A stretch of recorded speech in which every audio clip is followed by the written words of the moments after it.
Welcome to a ruined chapel by moonlight.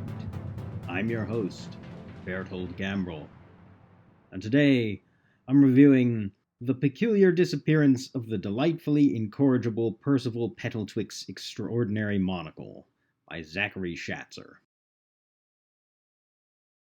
I'm pleased to report that Zachary Shatzer has done it again. The prolific master of zany comic stories has delivered what might just be his best book yet.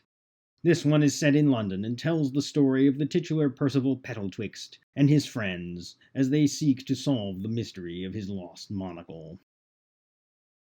Finding the missing eyepiece involves a hot air balloon battle, plenty of magic spells, a talking miniature ox, interdimensional travel, a man made entirely of cheese, and a series of books entitled Butler Detective, another addition to Shatzer's growing library of books within books that I desperately want to read.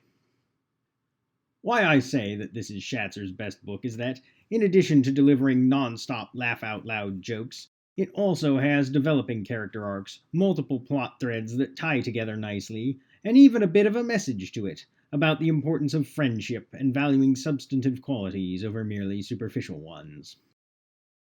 But mostly, what makes this book great is its humor. Maybe it was the London setting, or the cast that includes a great many well-meaning but somewhat daft aristocrats, but I found myself comparing it to works by P.G. Wodehouse. It's that good.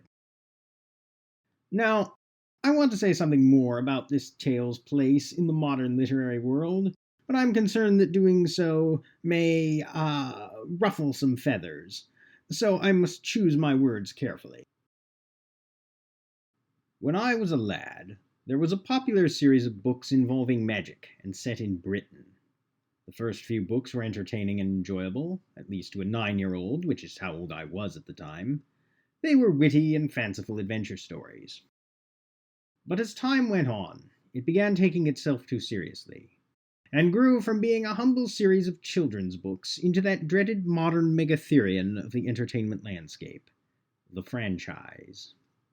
Somewhere down the line, its innocent charm disappeared, and it turned instead into an all-consuming phenomenon, spawning countless imitations, until at last it seemed as if every other story was about magic and set in Britain, and a reader wanted to throw up their hands in despair, crying, "No, no, give me anything but a story about magical adventures in Britain."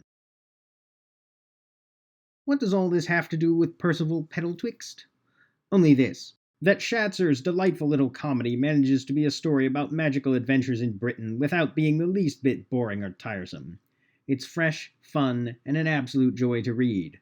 My only complaint is a handful of typos, and even that somehow only added to the book's earnest sense of whimsicality, wholly free of self-seriousness or pretension. In short, it's a jolly good show, old sport.